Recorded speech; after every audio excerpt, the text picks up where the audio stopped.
Axial blast air circuit breaker ना फायदा जाणो। तो axial blast air blast circuit breaker ની અંદરમાં આર્ક પાથને ખૂબ જ ઝડપથી ઠંડુ અને ડીઆયનાઇઝ કરવાની ક્ષમતા છે, જેનાથી ફોલ્ટ કરંટ ઝડપથી વિક્ષેપિત એટલે કે ઓલવાઈ જાય છે અથવા તો આર્ક રહેતો નથી। આ હવાનો ઉપયોગ ઓઇલને બદલે આર્ક ક્વિન્ચિંગ મીડિયમ તરીકે આપણે કરીએ છીએ, તેથી આગ લાગવાનું કે બ્લાસ્ટ થવાનું જોખમ રહેતું નથી। આપણે જાણીએ છીએ હવા એક સ્વચ્છ, બિનઝેરી અને બિન પ્રદૂષિત મીડિયમ છે, જેના લીધે મેન્ટેનન્સ અને ઓપરેશનને સરળ બને છે।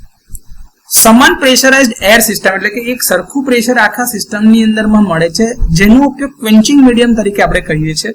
તો એને બદલ્યા વગર આપણે મલ્ટિપલ ઓપરેશન એટલે કે એક કરતા વધારે વખત આપણે એનો ઉપયોગ કરી અને આર્ક ક્વિન્ચિંગ ઓપરેશન કરી શકીએ છીએ। ઓઇલ બ્રેકર્સની સાપેક્ષે જેમ કાર્બનાઇઝેશન થવું, કાં તો ઓઇલનો સ્લજ જામવો અને ક્વિન્ચિંગ મીડિયમને નુકસાન થવું, એ જે પ્રોબ્લેમ ઓઇલ સર્કિટ બ્રેકરમાં હતા એ આમાં થતા નથી, જેના પરિણામે મેન્ટેનન્સની આવશ્યકતાઓ ઓછી હોય છે।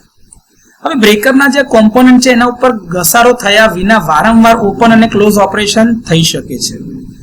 ન્યુમેટિક ઓપરેશન ઝડપી મિકેનિકલ મૂવમેન્ટ અને સરળ રિમોટ અથવા તો ઓટોમેટિક કંટ્રોલ માટે ઉપયોગી છે। હવે હવાના પ્રવાહની જે એક્સિયલ દિશા જે છે તમામ કોમ્પોનન્ટ્સ અથવા તો કોન્ટેક્ટ પોઈન્ટ જે છે એના પર એક સમાન કુલિંગ અને એક સમાન રીતે અસરકારક રીતે આર્ક ઉલવવાની ખાતરી આપે છે। બલ્ક ઓઇલ સર્કિટ બ્રેકર્સની તુલનામાં એક્સિયલ બ્લાસ્ટની જે ડિઝાઇન છે એ રચના કોમ્પેક્ટ અને હળવી છે। તો આ થોડા ઘણા axial blast air blast circuit બ્રેકરના ફાયદાઓ છે।